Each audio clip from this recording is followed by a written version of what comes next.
Oh, did I not record that? I'll try again. I'll try that again. Hello everyone and welcome to another Thursday. It's a live session today again, and I don't know if the previous thing just came with. I just did a little hello message there, but me and my streaming knowledge, terrible. So, but I think you should be able to see me now, hopefully. Hope you're having a good week so far and a good start to the new year. I see some people in the chat already saying about, I've got 11 people have dropped in.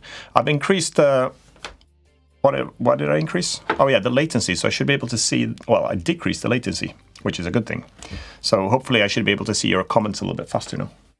Why have I got reggae music on? All right.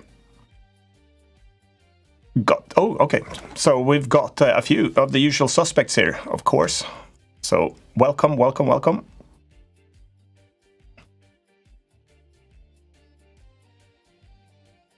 Wasn't he in hello?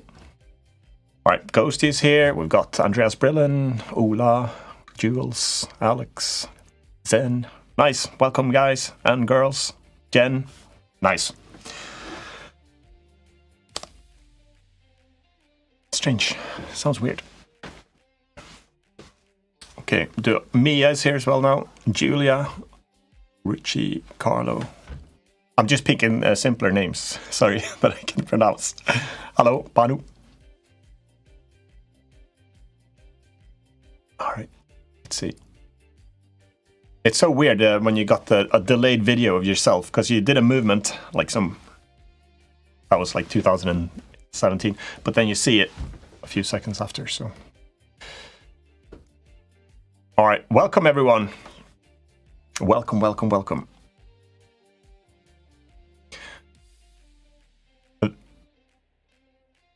Okay, let's stretch this over to there.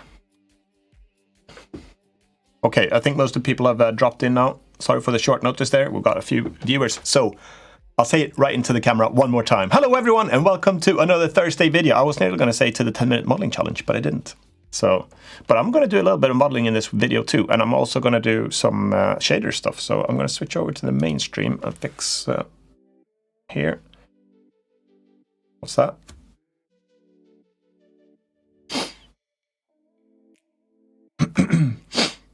There we go. Oh, you see the chat now as well. Let's hide that.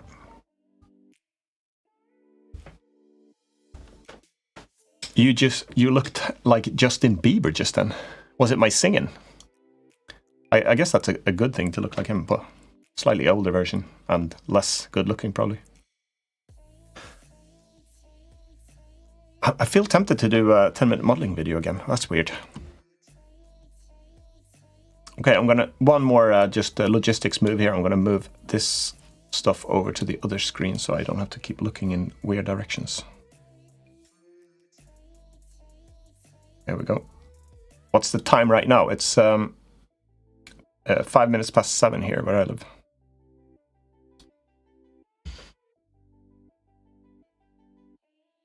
Your wallpaper. Oh yeah, this is an old, one of the first ones that I did with the cavity shader actually, back in about 2 years ago, at least, even more. Yesterday I had a good time. I met people from the Neo Nexus project for the first time. So the three of us went out for, I haven't been out to eat or anything for Corona times, but yesterday we went for burgers and a few drinks. So my voice is, I sound like Barry White, nearly. What's your PC specifications? Rich says, well, it's a pretty good PC still, even though it's a few years old. It's 90, I'm sorry, let's say Intel 9090, no, Intel 9900K with an 2080 Ti graphics card and 64 gigs of RAM. But I just upgraded my PC anyway, because I need to do a lot of rendering. And then I got the new PC, and for a change, I decided not to build it myself. I always build my own PCs, but this one I got assembled. So I got it shipped to me, and it doesn't run. So, well, it starts up, but then it stops after like, I don't know, a minute, 2-3 minutes. So it crashes basically, or it stops feeding, even stops feeding power to the graphics card and everything. So I think I have to bring it in again so they can look at it. Oh, Jules have forgotten. Thanks for the super chat. And you've forgotten what S and E stands for. And of course, for maybe some of you who are watching now haven't actually heard that one. E to extrude, S to scale. That was one of the two of the hotkeys that got this channel started back in late 2019, early 2020. So it's two special keywords. I've added I a lot. I inset a lot as well. So S-E-I, I guess, but E to extrude and S to scale. Hey, maybe we do a challenge where we all model and you review the results on Discord. Well, if you're not on the Discord already, I think that's already in the works, actually. I've been speaking to Alex Rack, one of the admins. And I believe challenge has started anyway, where there's going to be monthly challenges of, I think, a week in duration. And we're setting it up so I can cover a lot of the results. And if that's compiled into a renderable file, I'll be able to render that and do some reviews and showcase it on maybe once a month or something like that. Should be fun. So should be coming up. So what are we doing today? I procrastinating. That's how I ended my last video. I kept speaking and never decided to stop. Now I'm doing that for the intro instead. So we've got a few more people here. Dr. Ron, welcome. Arvid, of course. Always here. Always downvotes as well. All right. I'm like on a small screen now. So if anyone saw my Twitter earlier in the week, you'll be happy to hear that I've actually managed to get a cavity thing set up. It's not perfect yet, so I'm still working on it. But it's looking quite promising. So this is inside Unity, and for anyone who hasn't seen this before, this is the starship that we modeled for episode 100 of the 10-minute modeling challenge. We had one episode, I forget the number of it, but modeled this animated spider. We have the cyber tank, which looks more like a surface-to-air or anti-air unit, something like a chubby little tank. Got this space commando type of guy, and this one we also modeled in a 10-minute modeling challenge, one of the last ones as well, 98, maybe 99, the triplane. This one, the car, I didn't model in a challenge. This was something I did on the side. So after the perfect car episode, I did a car as well. But for a change, I've not forgotten to upload this to Patreon. So I've uploaded this project now, zipped it, and to all tiers of all Patreon tiers should be able to download this one now if you want to get started. But I was going to cover it a little bit in today's video, and then I'm going to do some random modeling too. And maybe I'll do some viewer requests. All right, let's check out the chat one more time before I get started. So we've got, do you prefer Unity or UE4? Well, we discussed that a lot last time. I'm a long-time Unity user. I love Unity. I think it's really flexible, and I think I'm going to like Unreal Engine a lot as well. I'm going to test out the 5. Once the new PC works, I'm going to have it cleanly installed, and then I'm going to set up and dive right into Unity Engine, Unreal Engine 5. I'm going to do a video about that. I was thinking a live stream, maybe 6 or 12 hours. Haven't decided on the duration yet. So for the first time that I start it and start playing around with it, let's do that in a live stream. I think I'm going to enjoy a lot about that stuff too, and maybe the blueprints are quite matured. I don't really know much of C++ programming. I guess I could learn it, and I could probably crash my PC a few times with it. So, right, let's have a look. Okay, I'm going to speak a little bit about this project then. So I was happy to see that there was a method, and I've tried this quite a few times, and I even had some a nice document compiled by Mia PC that's sent to me, and I never got it to work really, but finally, after another attempt, I Googled, and I came across this as well, this screen space curvature workbench. And it was a post that described a little bit about how to use the normals from the screen. So when you render the camera, you can access the way a normal is. And for anyone who doesn't know, a very short crash course is that the different colors, so in my case, it's going to be the red and green channel, they'll be able to say in which direction a normal is. So if you have the surface of something which is usually quite flat, I've done this a few times now, and it's my terrible ways of explaining a normal, but I should bring it up to full screen actually. Oh, no, I don't. Keep it small. Look in the corner. So the normal will be able to adjust the normal by pivoting it in the 2 directions using the red and green channels.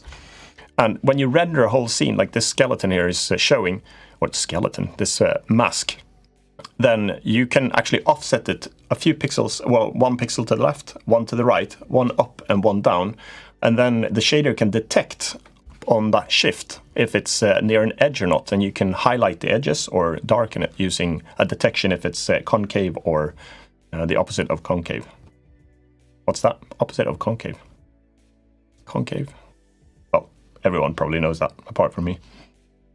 So I looked at this one, and then I found this Blender graph that shows, let's see, here, that it takes the group input, and I had to translate this a little bit, but it does an X offset to the right, 1 to the left, 1 Y offset up, Y. This one's got a typo in it, I see now, because it says Y plus and Y plus, but one of these is 1 minus, or Y minus. And then it takes, I haven't bothered too much with all the extra details, but it's this logic here that subtracts them and adds them together that can control the type of curvature that we need to access. And there was a bit of a problem in Unity to get access to that normals texture. But luckily enough, with the latest version of URP, I think I'm running the 2022 Unity project now, so, or Unity Beta 2022. So maybe it's, I think it's actually available in the earlier versions too, maybe 2021. So you could probably run it in that. But when you enable screen space ambient occlusion, which they luckily enough finally added, I should be able to go in, and I haven't gotten really used to the interface yet. So let's see. I think, is it on my main camera?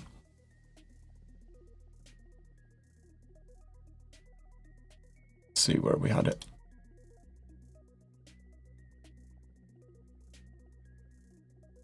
Is it on the global volume? No, that's just the override. Oh, it's probably on the render. Here it is. Settings, URP, high fidelity, and the next one, the render. So it now comes with the screen space ambient occlusion. And one of the things that I did to get the dark shading, dark shaded areas, I'll go here, the anti-aliasing is off. You can look at the effect a little bit closer here. But one way to get the darker shades, all I did was ramp up the ambient occlusion a lot and the radius. So if I disable this one, you'll see that it's still got the okay. If I disable that, it doesn't actually update the texture that I need for the screen space normals. So that was a bad way to do it. Maybe I'll just do the radius down to 0 instead. Then you can see that okay. That's the same case maybe. All right, it needs something to update it. So 0.01. There you go. So if it was set to 0, apparently it doesn't update the texture either. It disables it. But that takes away the, I think it's the screen or world space. I can't remember which one. So basically, by just enabling screen space ambient occlusion and increasing the intensity and then increasing the radius, you can get the dark shaders. And I think I ramped mine all the way up to 4 there to get that look that we've got in the darker regions. What this shader has got missing so far is highlight edges, because that Unity also, Blender also does the highlighting in the lighter areas. But then I also spoke to another guy on Twitter here. So let's see, I sent this tweet out, and this guy created as well in Unity based on the same article, it turns out, but his shader is better than mine so far. So props to Scott Daly. I was going to say Delay here, but it's probably not his name. So I'm going to feature him in an interview at some point as well, and we're going to talk about this shader a little bit more. So today is more of just a brief mention it, and I showed it in the shader graph, and then I'm going to, I've already added it to the Patreon, so if you want to play around with the version that I've got now, you can do it. But before I release it properly, I really want to get those. You can see here on his example that he's got not only the darker regions, but he's got the highlights here too. So I'm excited to speak to him about it, and he's working on a game, so I'll be talking about that a lot too. So it's going to be fun to see what he's up to, Scott. All right, and then it comes into the trickier part then, and I find the shader graph editor to be, I don't know, quite polluted. I don't know if it's that they always use straight lines instead of the curved ones, or if it's usually these come all expanded like this too. So I think it just takes up a lot of space, which is a bit unfortunate. But I've created this one, and I'm going to recap it. Don't know how much sense it makes during this video, because you probably won't be able to see most of it, but I should be able to speak a little bit about what I've done. At the top part here, this one I can move closer. This is my traditional palette texture. Is exactly the same way I've been colorizing my stuff with this gradient texture. So if I look here, cavity, see, where is it there? Imphenzia texture. So this one, you all recognize this one with the gradients. And for the emission channel as well, I've got this one where it's the same. This is why the lower right quadrant here has got the gradients. So when I position the UVs down in the lower right quadrants to the left in a cell, that's why it lights up. So I've included that for this shader too. And if I can actually demo maybe a few more things before we get started with the shader graph here. So you got a few controls so far. We've got the normal offset. That can control, and I've ramped this one down a lot. I think I can, I don't know, I've capped it to a max there because I only want this solid effect. You can maybe do it from this angle, so you can see on this edge there that you can control the width of it. And I usually try to keep it not too strong. I just want a subtle effect like that. And then you can do the edge cavity. This is a setting on how strong it's going to be, and it goes really. I don't have anti-aliasing on that view, so. But it still looks quite rough when you go that strong, so don't go that strong. So, but I think for this one, for the spaceship, for example, around just under 0 there, look, oh, I can go negative as well. Then it gets inverted, so it doesn't work so good. But you can see the difference here. 0 is without any at all, and here's a subtle effect, and then you can ramp it up a little bit if you want to. Okay, what else do we have? There's an outline effect as well, and I noticed that when I do the normal texture, it contains empty space as well. So in the far distance here, where there is nothing, a void, just like in the universe probably, then it creates an outline which isn't really meant to be there. You can see here on the plane, and you can actually see it here on the engines. But I think I like the look. So, but I did create a control for it as well, so you can reduce the outline here by go down to 0, you can see especially on the engines here, and it got a little bit less powerful here. But if I ramp it up again, you can see, and then maybe I'll do it in a different view again as well. Oh, there's a gray background here, so maybe I should change that. I've changed this background setting before. Well, let's look. And, oh no, editor, wasn't it? Project settings, editor. They keep adding so many features here as well, so I'm a bit lost here. Preferences, of course, preferences. Colors, background, let's go to black there. And we look again with the outline here. So without the outline and with the outline. So, and this is without the anti-aliasing now, so it looks pixelated, but at least there's a control for it, whether you want it or not. And the emission strengths, I've added the possibility to alter the emission strength there, and that's basically just a float that multiplies the emission there. And I threw this in just for good measure. This is the metallic, and this is the standard shader controls for metallic and smoothness there. So it's not quite finished yet, but it's on a good road, and I'm really excited to be able to start to use this a little bit in some test projects and some game prototyping, of course. Let's check out the chat first before I go into the shader graph. Probably missing loads of stuff. Jathan K, thank you so much for your super chat as well, and I appreciate that. Thanks for your donation there. What are those clear folders on your desktop? Are they an app? Tired of my messy desktop. Yeah, these ones I'm using a program. It costs maybe $20 or something. It's called Fences, and I like it pretty much. And plus, it shades the background pretty nice, and you can double click on the desktop to remove them all, and double click to get them back. And my desktop is bigger than you can see on my screen, so it's actually got a lot more of these for games. For example, I've got a lot of games here, so it's quite nice to keep it organized like that. But I think it's not really that performant, so I'm debating whether I should skip it for my next. I haven't decided yet. Can you make a tutorial of a lightsaber? Is that for Unity or is it for something else? I've got an example of a lightsaber here, which is pretty cool. I'll bring that up too. It's an animated GIF actually, so let's see which one I should bring up. Why I've got Western music on? I keep my random playlist on here, so it's.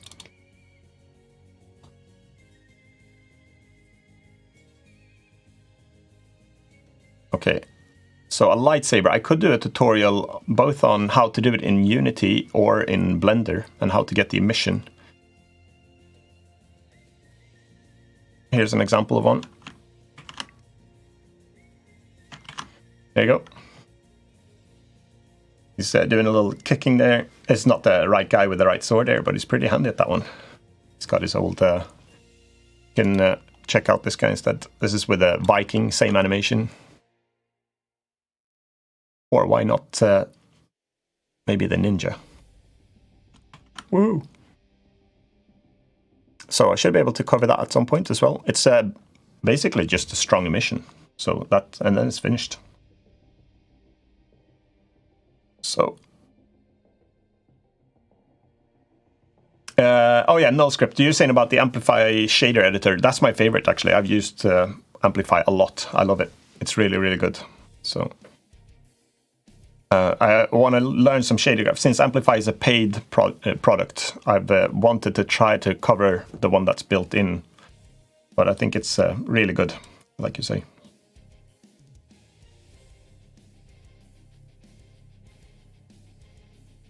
Okay, I'm a little bit behind on my chats here. I hope I didn't miss any super chats. If I missed a super chat, you can just send another one. And maybe I'll catch it. No, just joking. So, nope, I'm pretty caught up on that. But I'm missing a lot of questions here. See if I got...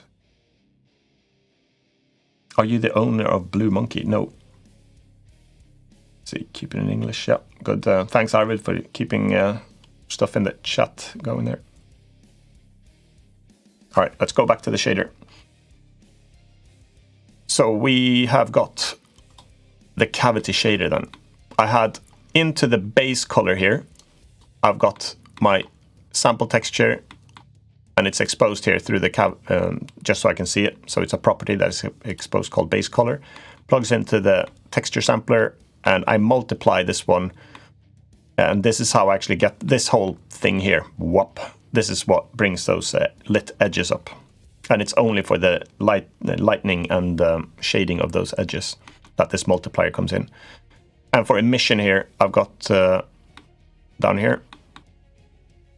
So that's the emissive texture instead. Let's move them over here. And all I've done here is I've exposed something called emission strength. This is a float that's exposed here. And then I sample it. And then I multiply it by the float and then feed that into the emission. So that's a very simple shader just to get the emission and the normal palette working that I've got. And then with this green space ambient occlusion, there's actually automatically a texture that's exposed, luckily enough. I'm really happy that they've created it that way. So I have this node which is creating something called screen space position, and it's just the red and green channel that covers from 0.0 to 1.1. So down here in the lower left corner of my screen is 0.0, top right is 1.1 on both the red and the green colors. And by doing that, I can split and sample this normal texture. Unfortunately, I don't think I can preview the normal's texture, but imagine that the whole screen now, the way we see it here, instead of the colors, oh yeah, actually I can do this. I'll just grab one of these nodes, any one, that one, and let's drag that into the shader so we can see it all the way from there to there. And it won't give 100% true representation, but let's try it. And once it updates, we should see that based on the viewing angle, you have the different colors, red and green now, and you can see we have no red colors. Here we go, this one's better. So this is the texture that's generated on the fly now by screen space ambient occlusion, and I hijack the access to this by just using the same name in the reference there. And then, as I explained before, I take that image or that, let's see. So I take it from the screen space. Imagine that this is what the camera sees now. And then I do this 4 times. There's probably a better way to do it, but I do it 4 times to move it to the left once, And unfortunately, there's a lot of nodes here that probably won't make more sense. So if you're into shaders, maybe it makes a little bit more sense. Or you could just, on my Patreon, then any tier will be able to download this project, so you can do it that way instead. But I split the information. I grab the red channel, and then I have an exposed normal offset. And this is the one I can drag for the slider to say how big the effect should be. And then by doing that, I can add that. And then I combine it back again, so I get the RGB values. And then I sample that normal texture here from the camera normals texture. This is thankfully what's exposed. I had to do a lot of Googling and troubleshooting to get this to work. But luckily enough nowadays, that texture is available. As long as you just create this one with the same name, then it should work.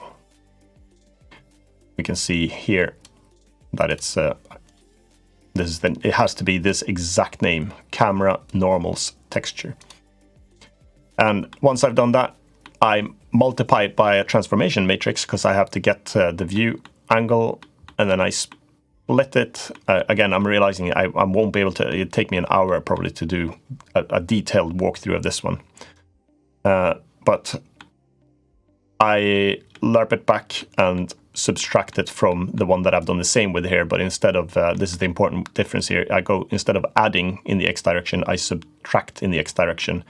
I do through the same pipeline, and then I subtract this one in the end, and I've done the same here for the Y up and down. So again, I take the normals texture, I sample it a little bit to the left, a little bit to the right, a little bit up, a little bit down, and then this shader will calculate the differences there. And then finally I can bring that in after some more transformations and clamping and stuff. I can bring it in and multiply it by my colors. And with that shader all neat and done, if I save this one, go back,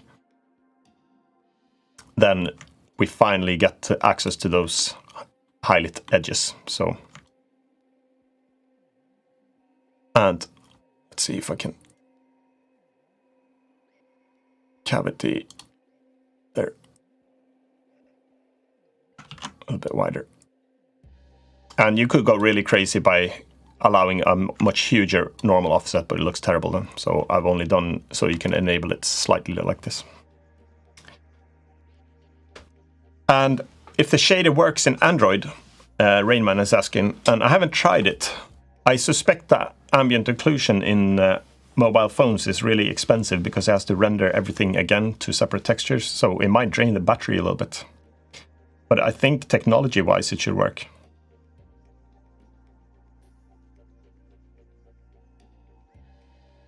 Okay, so Eric says using exact names to have hidden features reminds me of early geometry nodes. I didn't actually know that they did that. I think it's a weird feature to have. That's why I like Amplify Shader Editor, because a lot of the stuff there is exposed through their UI instead, which I like a lot.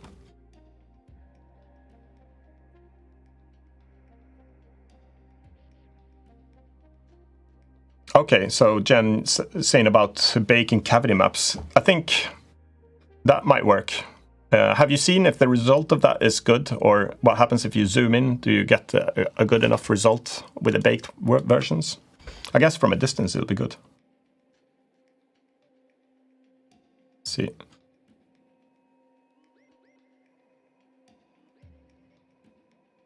Is there any background music on now? It should be playing, but super low, I think. Maybe it's not playing. Yeah, it should be playing, but it's probably extremely low. I'm just checking through this chat again to see if I'm missing. Okay, I think I've answered some of them.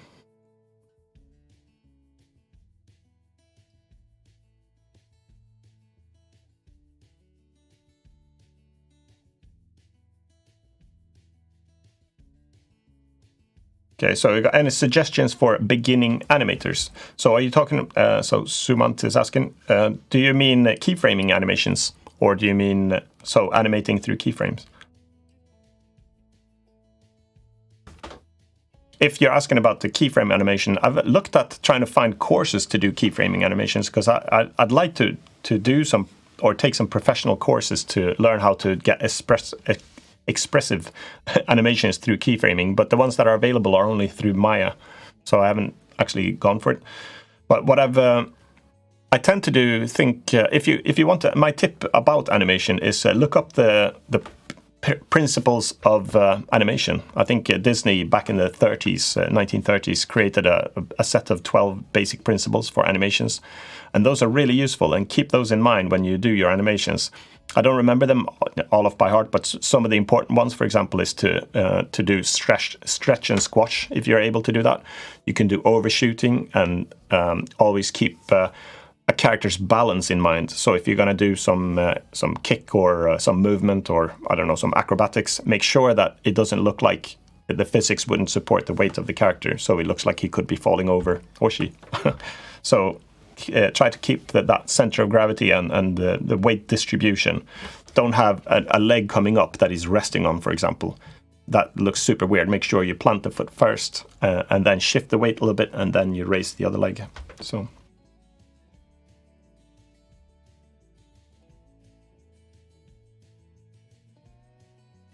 Okay, Royal Skies is a great animation.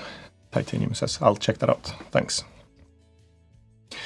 Okay, so I'm not going to go more into the detail. I'm hoping to add the highlight edges then, or not highlight edges, but the highlight areas. And once you can already download the project though from my Patreon page if you want to have access to it already before I finish it. But I'm excited that I have gotten to this point finally. So with that said, I'm gonna the second part of the live stream. I'm gonna do some random modeling now, I think. So let's bring up. Oh, wrong one. Woohoo! I'm still here. Gonna bring up a blank project here.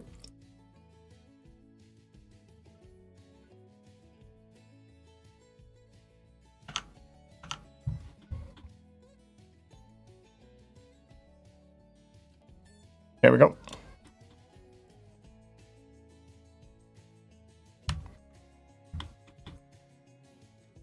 So back in familiar territory here. And we've got, should I move this one down? Is it better to? No, I'll keep it up there. I'll move it down. I feel more comfortable down here. I have to look up then instead. Yeah, let's keep it.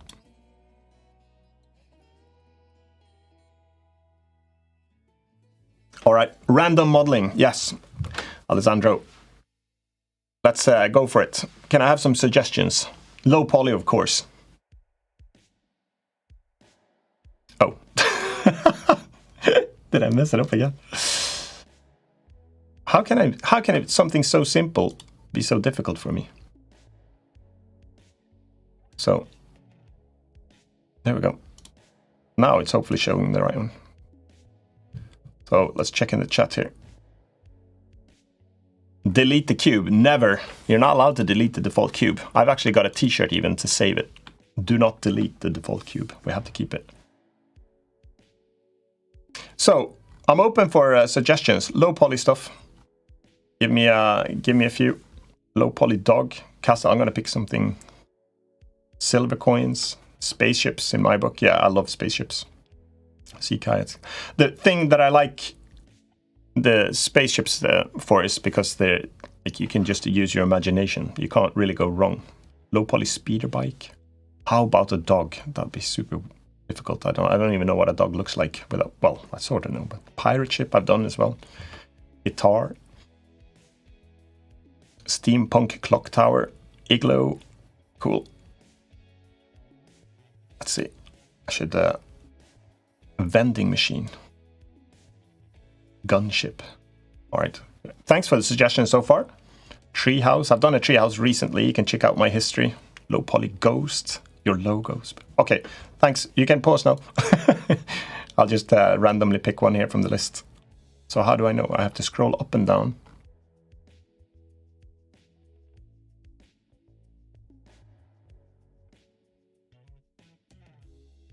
They got spread out a little bit here, but I'll figure out. And if I get something that I've done already, then I'll have to do it again or I'll probably refer to an older version then, so. Okay, let's go like this. I'll scroll up and down, point to the screen, and then there. Steampunk. Okay, cool. I have to Google. I can't even remember what steampunk looks like. So, steampunk clock tower.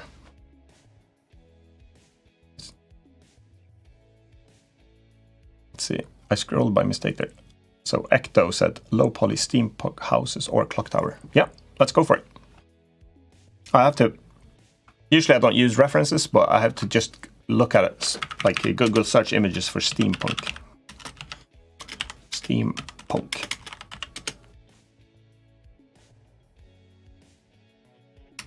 I know it's like a lot of steam, of course, and pipes and stuff, but just did a random search here. Well, it wasn't that random because I typed in steampunk building. Let's check it. So this is what I got when I Googled that. Oh, okay, quite intricate. Nice. So maybe I should identify the key features here that signifies steampunk. So of course we've got pipes, we've got big barrel type of things, we've got a lot of metal, arms, robotics, steam of course. So that's a pretty good reference to look at. Some either it looks like canopy, but it's sort of metally. So let's look at a few more things just for some inspiration. I usually never model anything off an actual image and try to copy it. I really just like to look at some images of it and then try to get the key elements from that one. I get asked a lot if I follow tutorials in that sense, but I look more at what's being created, and then I try to do something from scratch on my own, just using those techniques or something. But this is of course not low poly. So I think I liked some of the elements that I saw from these images, or this one, for example. So let's get rid of this, and we'll do a clock tower with it. I should put on screencast keys. There we go. And just make sure that my screencast keys isn't blocking. No, that's good.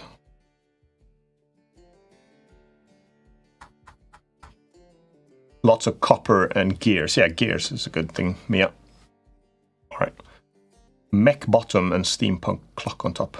I'll try to do... Mech might be taking a little bit too long. But let's go for something. Oh, I feel a bit rusty now. I can feel Control R for some loop cuts. So again, of course, I'm doing low poly stuff. So scale, Shift Z to get it rounder. And then gonna go up E to extrude. E to extrude, S to scale. Then I want to grab. I'll do something a little bit like that suggestion that you had with the robotics on the bottom as well. So and should I do? I don't really want to use symmetrical modeling for this one. I don't think, because I think I wanted to keep it quite organic looking, or like it was kit bashed together. So I'm going to do mark both sides, Alt E, extrude long face normals. Alt E again, extrude long face normals, scale, but instead of scaling here, I have to go period, individual origins, so I don't scale it uniformly, scale Z. So let's keep it like that. I'll change the color to some brown. Oh, I don't have my emissions texture. This is the slightly older palette here. And funny enough, I don't actually have a good copper color in it. Interesting. I have to update my texture. Maybe time for a new palette. That's way too brown. Okay, I should really switch, I think, to the other material, because I've got desaturated colors in my other one. So let's drag that one in.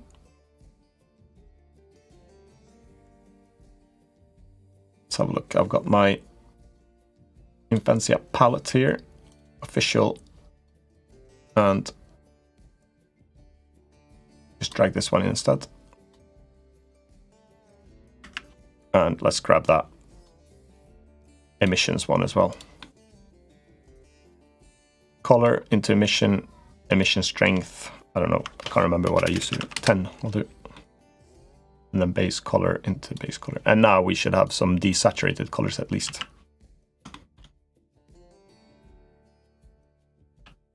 So I'll go for something like...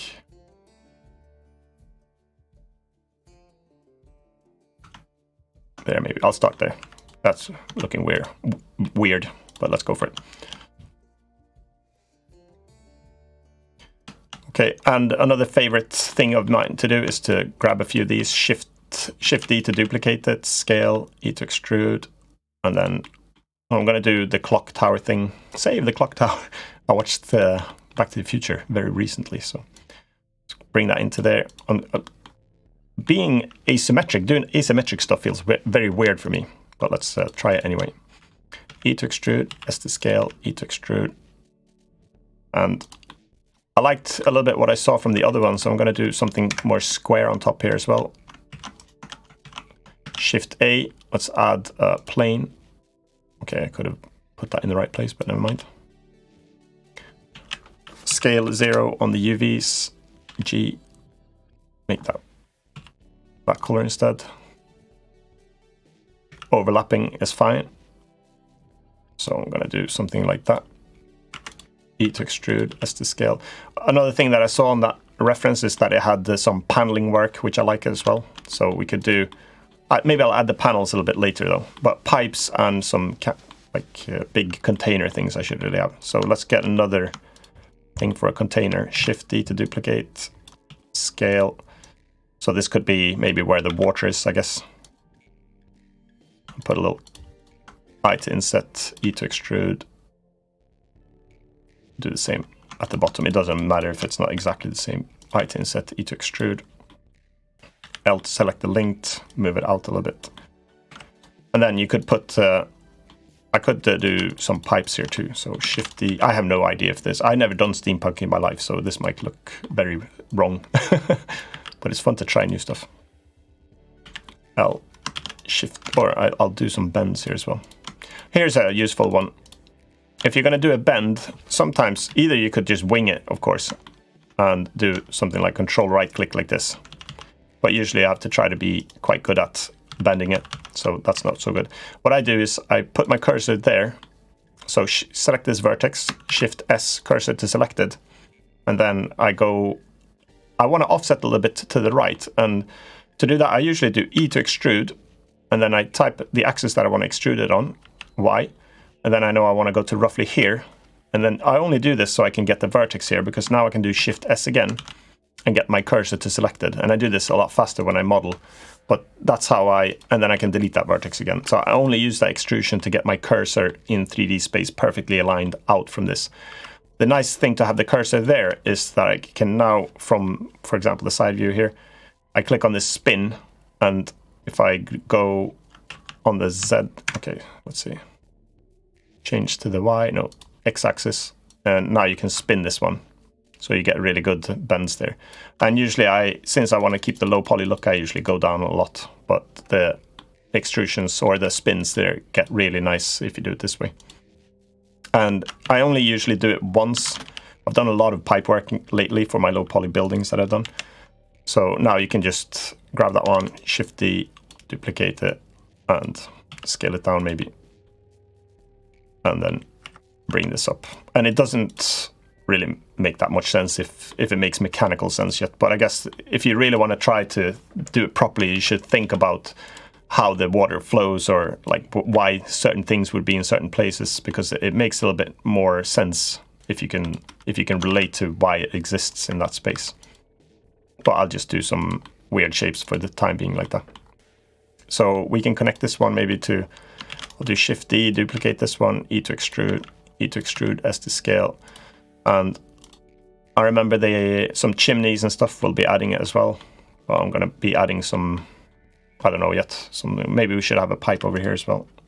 And the pipes should probably be a different color. Bring them to some sort of a gray.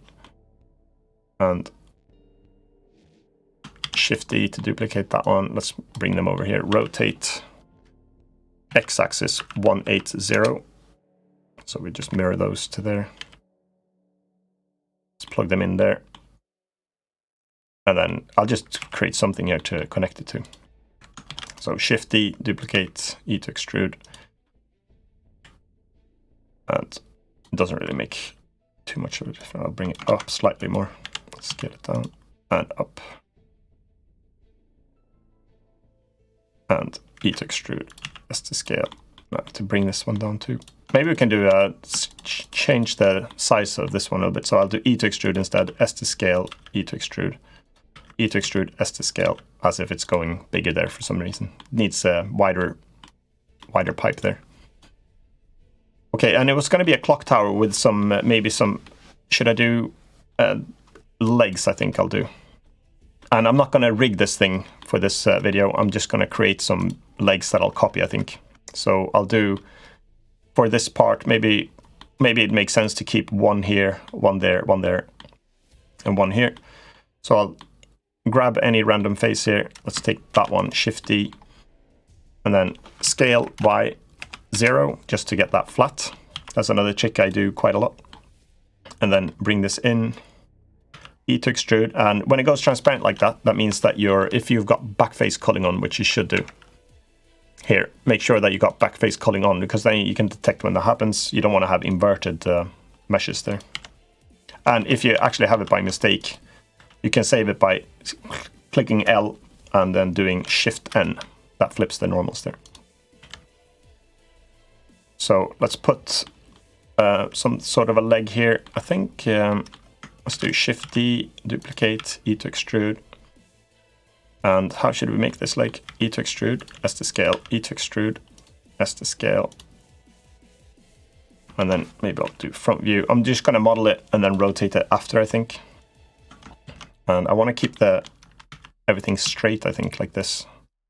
And then I'll do a joint here instead. And then you could probably, to have it make a little bit more sense, maybe I'll extrude this one, and then I'll grab this one. Or we can do this one, Shift D to duplicate it. Go to front view, one on the keypad, scale this one up, E to extrude. And I'll just grab something here, Alt E, extrude long face normals, and then we can bring those in. I don't know if this makes sense yet, but let's try it.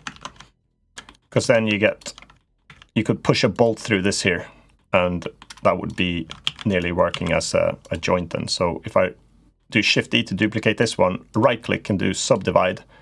And then again, my trusted old loop tools here, and that's an add-on that you could just enable. Click on circle, and that turns a square into a circle. And E to extrude it in the right direction, and here's just to create a bolt that goes through. Let's just punch it through all the way like this. And we're going to view this from a distance, so it should be okay, I think. And this leg won't really make much sense the way it would walk. So I'm just designing something that, yeah, looks a bit like that maybe. And then here I'm going to go for something that I think, because let's see, you'd need to have one joint that rotates this one up and down like this. And then we need something to rotate it probably around the other axis here. So we could create, let's see, it would make sense that it need to rotate. Okay, maybe here. I'll extrude or bring this one up a bit. Bring this down.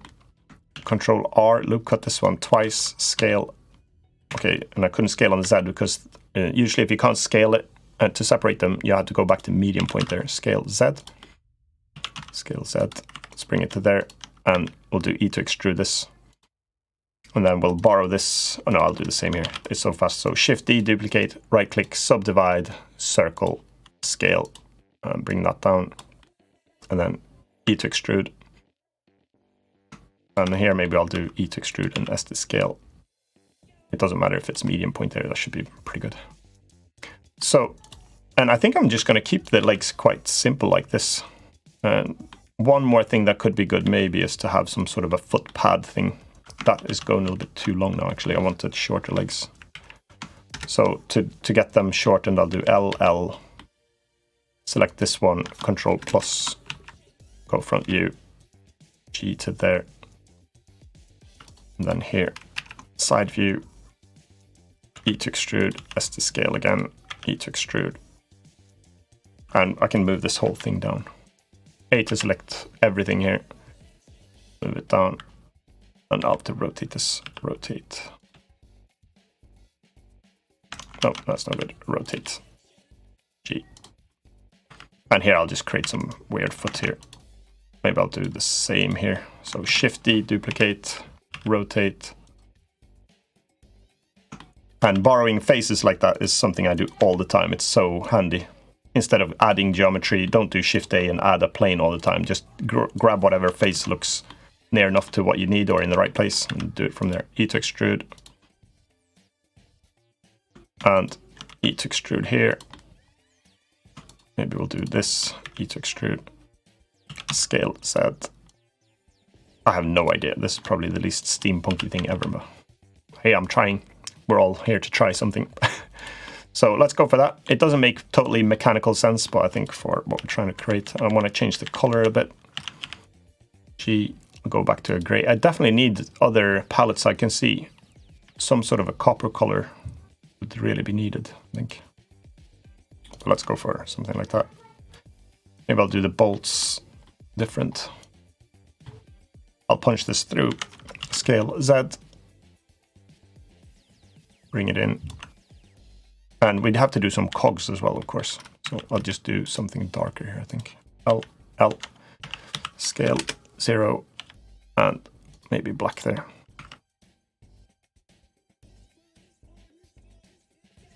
So there you go. And I think I'll just flip it here.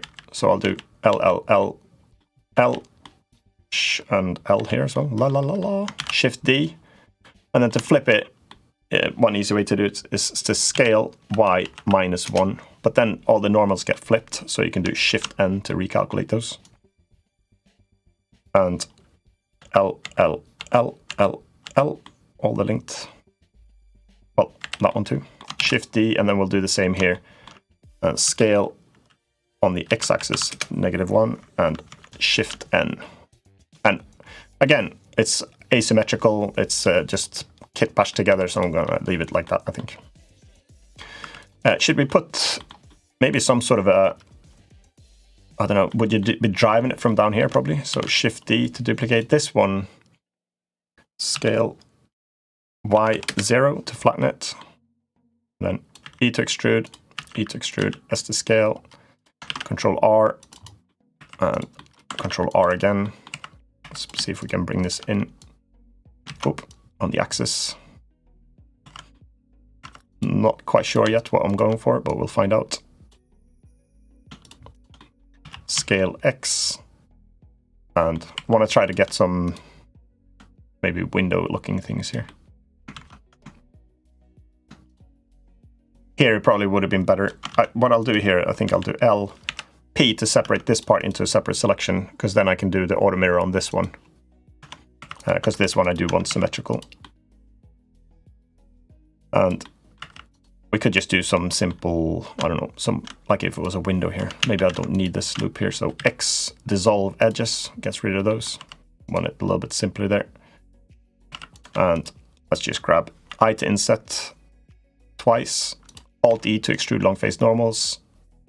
And then we'll do as if it's tinted windows or something, I think. Keep it simple. And Shift D to duplicate that maybe, scale, Alt E, extrude long face normals, and put something here as well. So E to extrude, S to scale, and here some sort of a shield. I don't know what that is for. E to extrude, and E to extrude, bring them together. So there we go. Some sort of a driving thing there. Okay, we need to, maybe this one needs to turn on some, because we spoke about some cogs and rotational abilities for this thing. So I'm gonna do a lot of LLL on that, and this, and this, and this. This one I think it's time to separate into a new object as well, so I can control it a little bit more.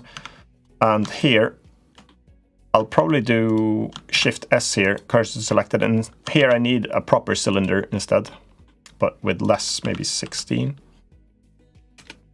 Something like that. Scale it on the Z axis, scale it down, and colorize it. Scale 0 on the left for the UVs, and then just grab it to some dark color. Scale Z. And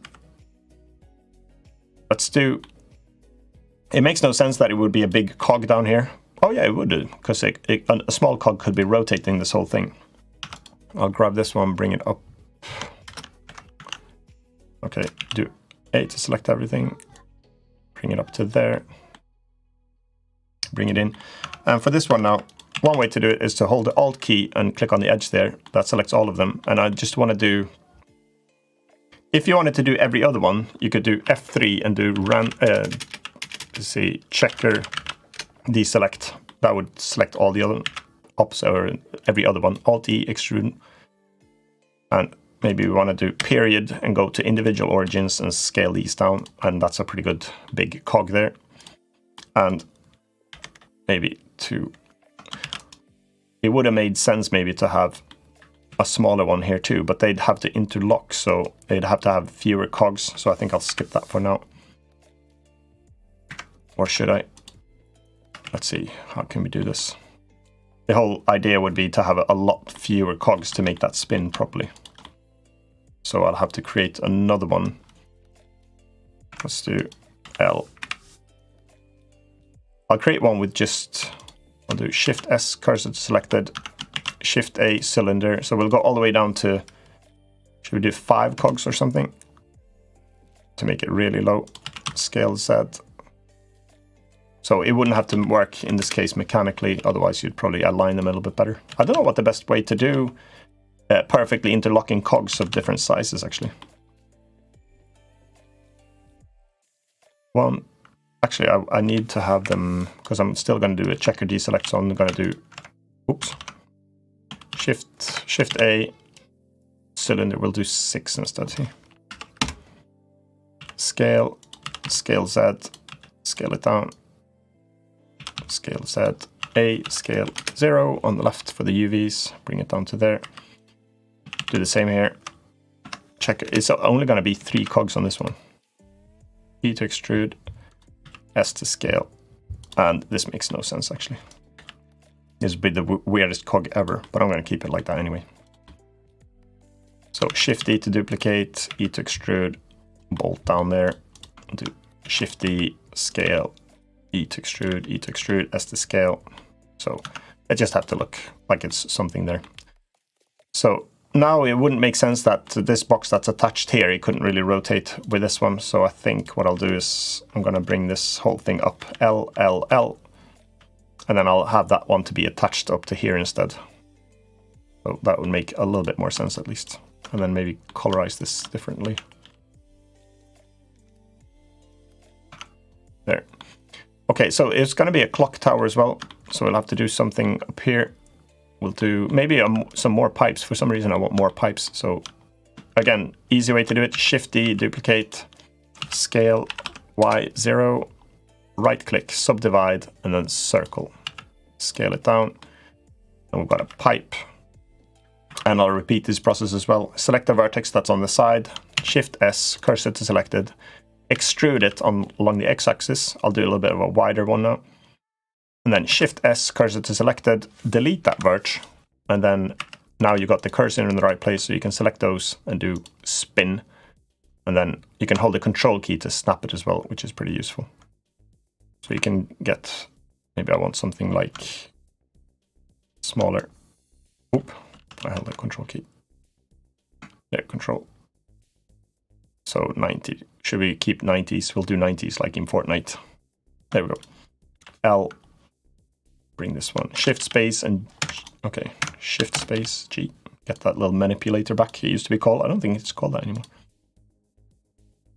And E to extrude. It's a gizmo anyway. So let's just bring a pipe to there. And I could probably just Shift D to duplicate the whole thing.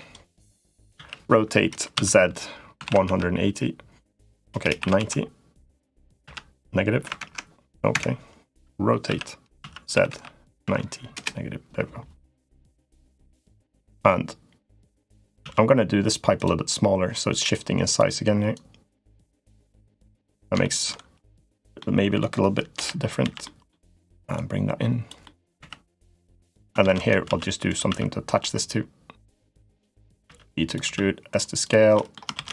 And on spaceships, I love to have fins. Everyone knows that. So I'm changing it to normal scale X because I'm going to do, it's probably not very steampunky, but I have to put my little twist on it. So E to extrude, bring this in. Let's scale it down. Bring that to there. Oh, it's a bit weird when it's inverted like that. So E to extrude, S to scale, bring that in. There we go. All right. So what else? Should we have, you can never get enough pipes, I think. So do period, global, Shift D, put some here in the front as well. I'm going to check the chat in just a moment as well. Repetition usually looks good. I keep saying that all the time too, but if you have something, try to repeat it. Maybe you'll do a few times like that. I usually like the look of that. Maybe it's a bit too uniform for this one, not sure. Okay, and we have to put the actual clock part now. So I'll probably do a cylinder for that one too. So Shift S, cursor to selected, Shift A, cylinder.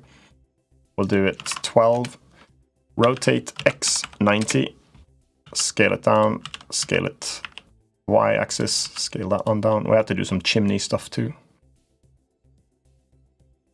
And there we go. Scale 0 on the UVs. White, of course. Save the clock tower. It's going to be a white thing. And then I'll do a frame for it. So I'll hold the Alt key, click there. Shift D to duplicate it. So I've got a separate ring. And Alt E to extrude long face normals. And then L, and then we'll do some sort of a brown, I don't know, dark, rusty type thing there. And then I should really have some sort of, I won't put the numbers on there, but should I have some indicators at least? So we got I got 12, which is pretty good that I actually got that. So maybe we'll do I to inset again. And how should we do this? I'll subdivide this maybe. Alt select. Right click subdivide. That could work, but let's do it even more times. Some unnecessary geometry here. Then I'll select. I think I'll do this. These will be quite big, but I think it's okay. Seen from a distance, it'll look not so big maybe. We'll try it. I only want the indicators here. I hope this is what you meant actually by a clock tower. I'm guessing it shouldn't be digital anyway, so. And then we have to put some indicators here, so. E to extrude, S to scale, L to select the link, then we'll do those black for good contrast. And I have to put here, Shift D, rotate Z 90, scale it down, E to extrude, S to scale, and I'll do the same here. Should we just rotate this one? Shift D, rotate. We have to put it at 7 o'clock, don't we? That's when the stream starts in Europe, in CET where I am at. Rotate. So the little dial is at 7, and the big dial, of course. Shift D, rotate. This didn't turn out to be a 7 or a 10-minute modeling challenge, by the way. I'm slowing down for some reason. That's why it's good to have the time constraints, actually. I should have thought of that before, because then it would have been finished by now. I'm holding you up now. It's been half an hour nearly. And I don't have that much to show for it, but we got 7 there anyway. Okay, it got too big at the bottom, so scale, E to extrude, and S to scale. There we go, 7 o'clock. Okay, I'll put a few more.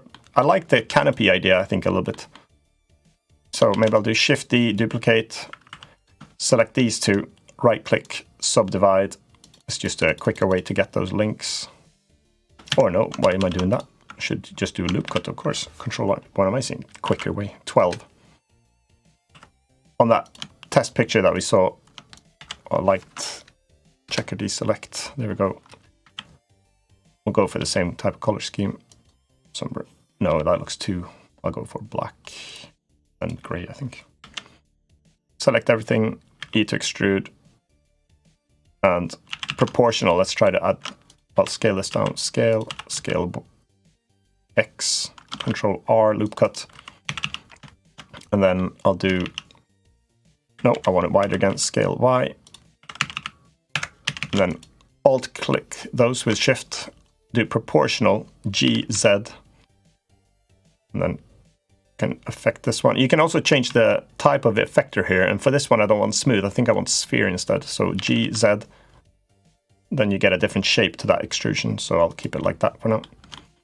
And then you can do the same here. I'll do this. And I don't know what this is, but some sort of a canopy thing for the top here. And I'll do Shift-D, scale. Here, I'm just going to put some random stuff up here. I have to speed up a little bit now. Shift-D, scale, E to extrude. Shift-D, scale, E to extrude, E to extrude, S to scale, E to extrude, and put some strange geometry here. And E to extrude, E to extrude, S to scale. I have no idea what this stuff does, E to extrude, but I have to put some posts here for this canopy. Scale, Y, and E to extrude, S to scale, E to extrude, and L to select linked. I can move the canopy down instead. So L, bring that down to there. And there we go. It should really be a lot more smaller windows, I think, as well and stuff. E to extrude. This is not going so well, probably. Shift, scale, scale X. But you have to start somewhere, I guess. So I'll put the chimneys on now. Those I want to keep round anyway. So I'll do Shift D, right click, subdivide, you know the drill now. Circle, scale, I'll put a big thing here.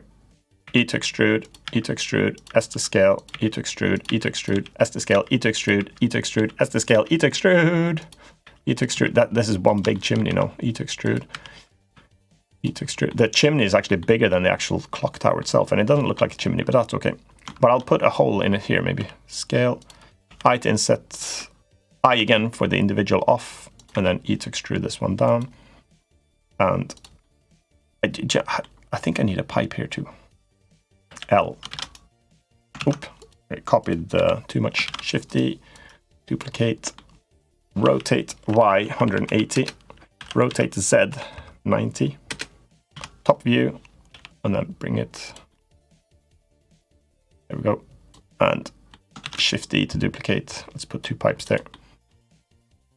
L, L, darker, and here we go.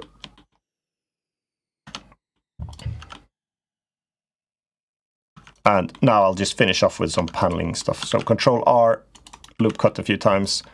Here I do quite a lot. So when you have something like this, I just slide that along. You can do G to slide it like this, locked onto that edge. And then I do I to inset 0.1 or something. Okay, that's too much, 0.05. So, let's see, did I do it? No. I 0.05, Alt S 0.05. And this is a pretty good way, I think, to do paneling. So I 0.05, Alt S 0.05. And then you could do multiples as well. If I do Control R here, let's do like this. Select a few, like this. Let's do one down. Oh no, it's locked to that one. So here we go. We'll do one here as well. So I to inset 0.05, Alt S 0.05 to scale them along the normals there. So that starts to put some paneling, and you could shade the colors there if you want them a little bit different too. Maybe we want some dark red stuff there. I to inset, Alt S to scale along normals. Go dark here. And change a few things here as well. Shift D, E to extrude, E to extrude, S to scale. Go dark there as well. And maybe it could have looked good with some cabling or something. And again, to do that super simple and without them having flexing dynamically, you could just do scale. I'm just going to do the right clicking mechanism now. So from here, from the side view, probably even smaller, Control right click. And then I just wing it a little bit like this. And if you do it wrong, just move it with G and then do a little twist here. And then that's it. We can do, I'll just copy this one, Shift D, Shift D, and to randomize it a little bit.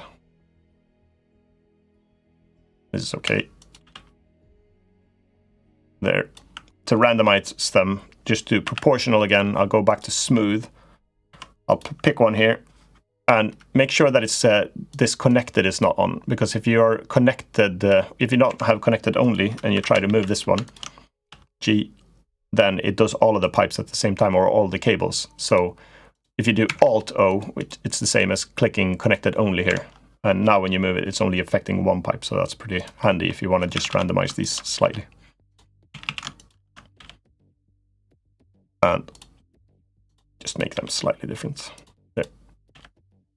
And I'll copy these just to some other place as well. Do on the other side, so you only see one side at a time. Then it doesn't really matter if they're identical, unless you wanted to spend the time to change them, of course. So period, I'll do medium point again, rotate Z 90 negative. And here I'm just going to put them here, and then we'll do Shift D, duplicate, E to extrude. Maybe we'll do some weird window thing here. I to inset, or let's see, scale, Alt E, and then I'll do right click. Okay, insert first, right click, subdivide, do it a whole bunch of times. And then E to extrude them in. Okay, that was no good. Shift control. Okay, that's no good. Shift control click to there. Just select all of these. E to extrude. I to inset twice for normal. E to extrude. I'll try to do like a one of those windows. Oh, I had proportional one too. So. Shift D, duplicate, E to extrude. I have no idea what this is. Scale. Just wanted some more detail there. So I'm going to check the chat now. Sorry about that. It looks super strange probably. Let's have a look. Steampunk clock tower. Yeah, so I'm going to check up on the...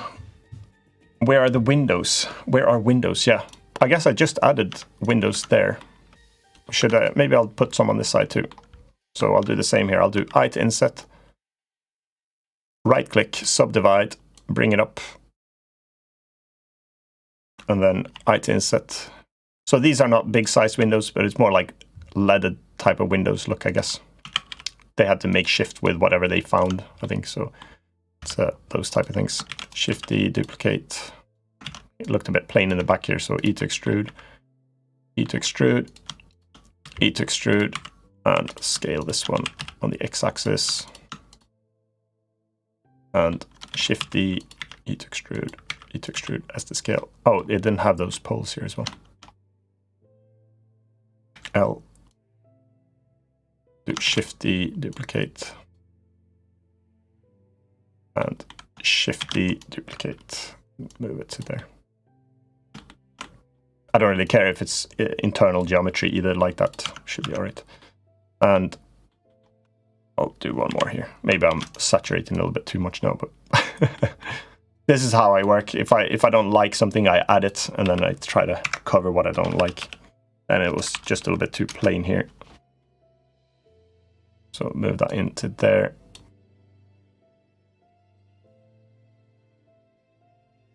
Bring that in. And then we'll narrow this down. E to extrude, S to scale, E to extrude, E to extrude, S to scale, E to extrude, and then this one could come out. E to extrude, E to extrude, S to scale. There we go. To extrude. There we go. Okay, let's have a look.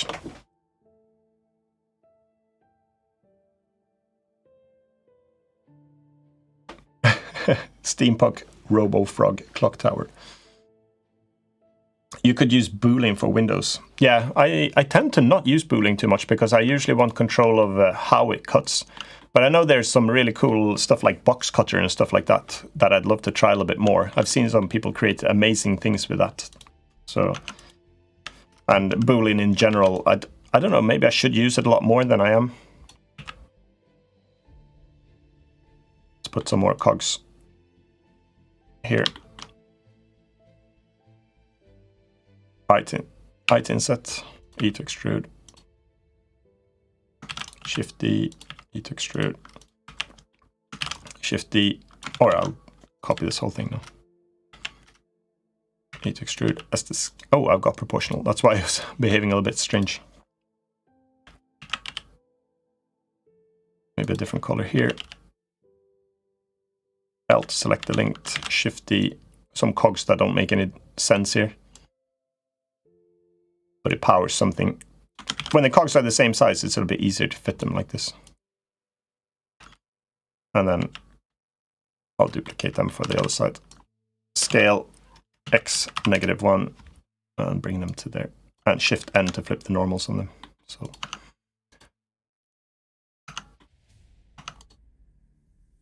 okay. There we go. That's gonna be it. That's gonna be the weirdest steampunk tower I've ever seen. Oh, you missed the cog bit. Well, you're lucky, because here's a favorite in replay then for you. It's to create it. If I put the cursor there, Shift A, cylinder, scale it down, and to do the cogs, all I did was I alt-clicked on the edge there, and then I did F3 checker deselect. That turns out to be all the other ones, and then I did Alt-E extrude long face normals, and then I scaled them down. But before you scale them down, make sure you have period and select individual origins. So that's how, and if you wanted to inset there, E to extrude to get those. So and you can do that with more sides there, of course. Okay, I can't throw this one away, so let's stick that on somewhere as well. Rotate X 90. Okay, Y 90 maybe. There we go. Scale it down. I have to stick it on here now. Let's put it here. Jammed in somewhere.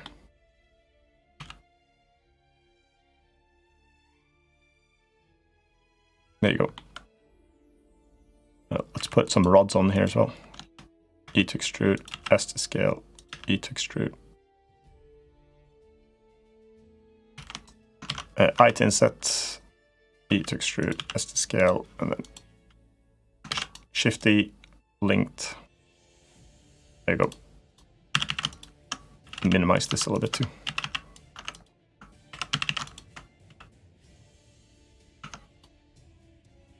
All right, there you go. Any tips to make models look this good after you import them to Unity? Check the beginning of this tutorial, because I'm working on a tutorial on a shader that gets this cavity effect. So check that out. All right, guys. So it's already been 1 hour and 20 minutes. So I'm gonna round things off right here. Let's bring it up to full screen. Full camera. There you go. Oh, render it. I don't know if it makes that much of a difference actually to render it. And now I nearly forgot the video again here. So, because I think we can check what it looks like. Okay, I don't have any lights on. So, bonus points to anyone that can tell me where this song was used. Can you don't have to say the episode, but if you can describe in a video that I used this song. Let's see who gets it first.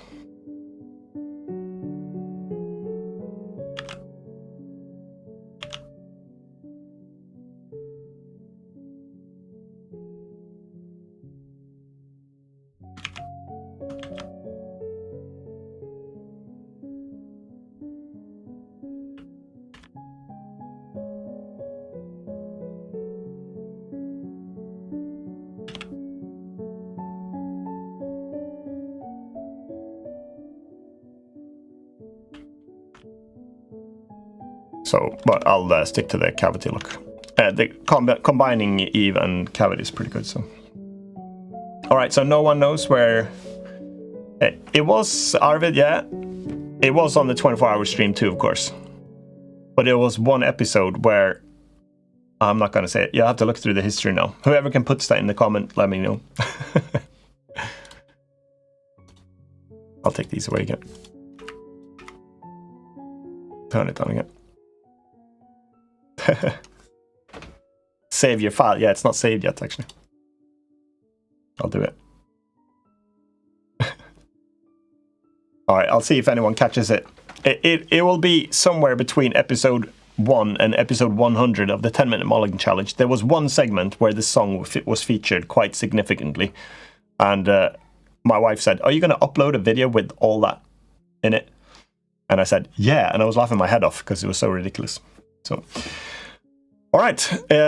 I'm not going to have time to model something else. It's already been an hour and a half. So, and I hope you, if you didn't see the beginning of this video, check out, there's some information there, how to get that cavity look finally in Unity. After 2 years, I've been asked that question, probably more than any other question, apart from E2Extrude and S2Scale. But how do you get the cavity look in Unity? And we're halfway there, so check out that one, and my Patreons will be able to download that project. Any tier, I enabled it for even the lowest tiers there. So thanks a lot for that. And I still haven't saved it, but I'll save it. I'll save it over my... Oh, let's do it. Oops, wrong one. So, Steampunk Lighthouse.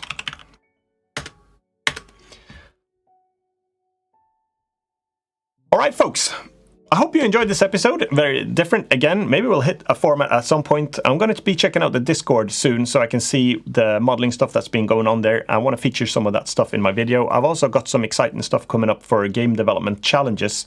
And I'm looking into prizes for those as well, because I really want to help people out on doing game dev stuff. So the characters that I hinted a little bit before with the lightsabers and stuff, I'm going to be hosting some stuff for the next few months where they can be used as well to create a game from, and there are going to be some prizes. But I'll have to bring some more information on that topic a little bit later.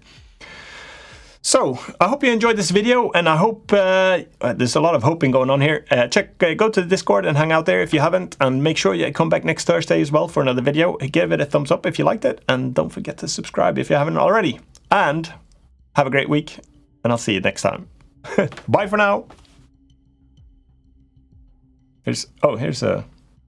Okay, I'm not going to do the same thing as I did last week. That was just ridiculous. But I'm going to check the... did I miss some comments at least? That you liked it. When do you stream? Every Thursday, I try to do either a video or a stream or a premiere at 7 o'clock CET, 1900 hours. Discord, check out the link in the previous description of my videos. I haven't added it to this one yet. So that's it.